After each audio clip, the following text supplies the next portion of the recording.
देखो इसमें दिया है ए बी सी और D B C. A B C मतलब ये वाला त्रिभुज और डी बी सी मतलब ये वाला त्रिभुज। इन दोनों त्रिभुज में हमें दिया है समान आधार।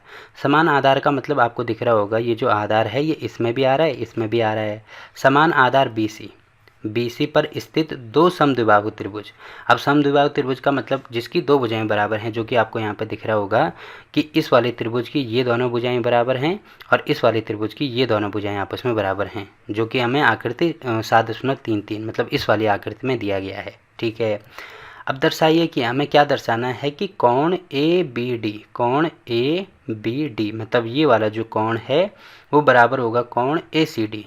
कोण ए सी डी मतलब इस वाले कोण के बराबर हमें इसको शो करके दिखाना है। तो देखो इसको हम दो तरीके से कर सकते हैं।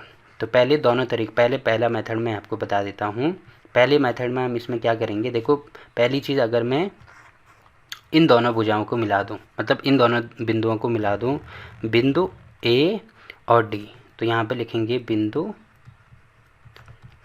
ए व डी को मिलाने पर,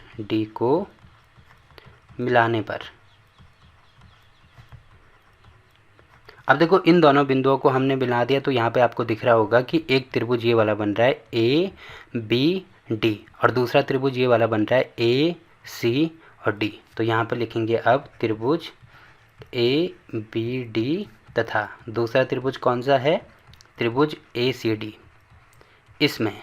ठीक है, त्रिभुज ए बी डी तथा त्रिभुज ए सी डी इसमें। अब देखो इसमें क्या हो जाएगा, देखो पहली चीज़ तो आपको ये दिख रही होगी कि ये वाली भुजा, क्योंकि क्वेश्चन में हमें दी है ना ये वाली भुजा इसके बराबर है, तो यहाँ पे मैं लिख सकता हूँ कि जो भुजा ए बी है वो बराबर हो जाएगी ए सी के।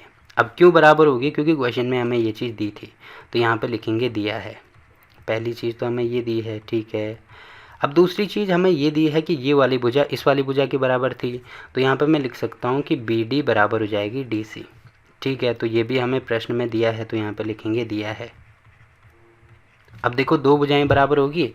अब तीसरी भुजा इस त्रिभुज में आपको दिख रहा होगा ए डी भुजा, देखो इस वाली त्रिभुज में भी आ रही है और ए डी भुजा इस वाली त्रिभुज में भी आ रही है, तो मैं कह सकता हूँ कि जो ए डी भुजा है वो बराबर हो जाएगी ए डी भुजा के। क्यों बराबर होगी, क्योंकि दोनों में कॉमन है, या इसको कहते हैं उभयनिष्ठ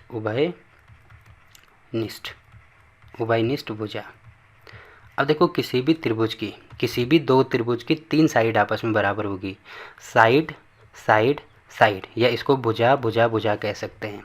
तो तीन भुजाएं आपस में बराबर होगी, इसका मतलब ये दोनों त्रिभुज क्या होंगे, आपस में सर्वांग त्रिभुज होंगे। तो इसीलिए यहाँ पे लिखेंगे, इसीलिए एस एस एस से त्रिभुज के सर्वांग समता की कसौटी एस एस एस से हम कह सकते हैं कि त्रिभुज ए बी डी सर्वांग सम होगा त्रिभुज ए सी डी के।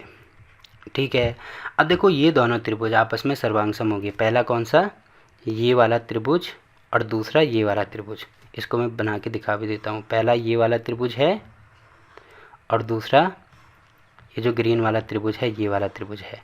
अब देखो सर्वांग सम अगर प्रूफ हो गए तो इसका मतलब इसकी संगत भुजाएं और संगत कोण भी बराबर होंगे।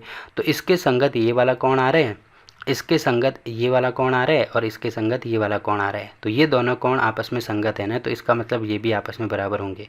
तो लास्ट में मैं मतलब आप नीचे लिखना, मैं यहाँ पे लिख रहा हूँ। ठीक है, क्योंकि ये चीज़ मुझे दिख नहीं रही है, तो यहाँ पे मैं लिख सकता हूँ इसीलिए कोण ए बी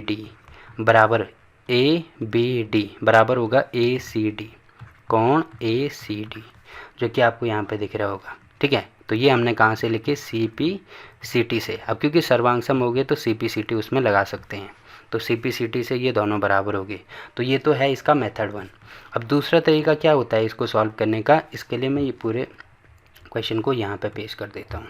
ठीक है, तो देखो दूसरा तरीका ये होता है कि आपको दिख रहा है कि ये वाले त्रिभुज, यहाँ पे लिखेंगे त्रिभुज ए बी सी इस वाले त्रिभुज तथा दूसरा त्रिभुज है त्रिभुज बी डी बी सी को या बी सी डी को, एक ही बात है, यहाँ पे लिखते हैं डी बी सी में।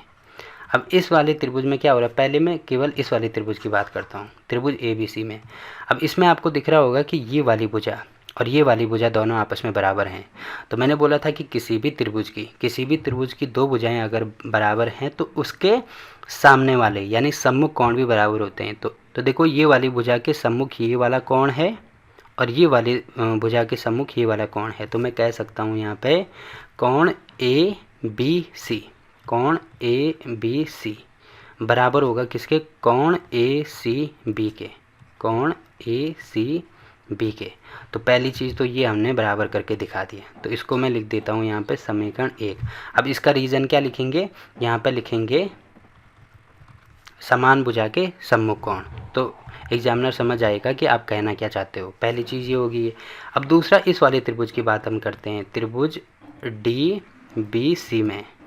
तो इस वाले त्रिभुज में देखो क्या हो रहा है, यहाँ पे आपको दिख रहा होगा कि ये वाली भुजा और ये वाली भुजा आपस में बराबर हैं, तो इस वाली भुजा के सम्मुख ये वाला कोण है, इस वाली भुजा के सम्मुख ये वाला कोण है। तो मैं कह सकता हूँ कि डी बी सी मतलब ये वाला कोण, तो कोण D B C, D B C बराबर होगा कोण किसके, डी सी बी के। यहाँ पे मैं लिख देता हूँ कोण डी सी बी के। तो ये हमारी इक्वेशन 2 होगी। तो सेम टू सेम वही चीज़ लिख देना, समान भुजा के सम्मुख कोण। अब देखो अगर मैं समीकरण 1 को लेता हूँ, तो समीकरण 1 को मैं यहाँ पे लिखता हूँ। समीकरण 1 है हमारे पास ए बी सी बराबर किसके होगा, कोण ए सी बी के। या ऐसे कह सकते हैं कि अगर मैं समीकरण 1 और समीकरण 2 को आपस में जोड़ता हूँ, यहाँ पर लिख देना 1 प्लस 2, या ऐसे लिख देना समीकरण 1 प्लस समीकरण 2। तो इसका लेफ्ट हैंड साइड अलग जुड़ेगा, राइट हैंड साइड अलग जुड़ेगा। तो यहाँ पे लिख सकता हूँ मैं कोण ए बी सी प्लस कोण डी बी सी, ये बराबर होगा इसके कोण ए सी बी प्लस इसके कोण डी सी बी के। ठीक है, तो ये दोनों कोण हमने आपस में जोड़ दिए। तो आपको यहाँ पे दिख रहा होगा ए B C, A B C मतलब कौन सा, देखो ए बी सी मतलब इतना, और उसके बाद D B C, D B C मतलब कौन सा, डी बी सी मतलब इतना। तो अगर मैं इन दोनों को जोड़ता हूँ तो ये पूरा, इसके बदले में पूरा ये लिख सकता हूँ ना, मतलब मैं पूरा कोण लिख सकता हूँ ए बी डी। तो यहाँ पे इसके बदले में लिख सकता हूँ कोण ए बी डी। ठीक है, बराबर यहाँ पे देखो ए सी बी है, ए सी बी है मतलब इतना कोण, फिर ये कोण है डी सी बी के, तो ये है डी सी बी मतलब इतने वाले कोण के। तो आपको दिख रहा होगा कि इस पूरे के बदले में ऐसे लिख सकता हूँ का कोण ए सी डी, तो इसके बदले में लिख दूंगा कोण ए सी डी। तो देखो ये दोनों कोण क्या हो गए, आपस में बराबर हो गए।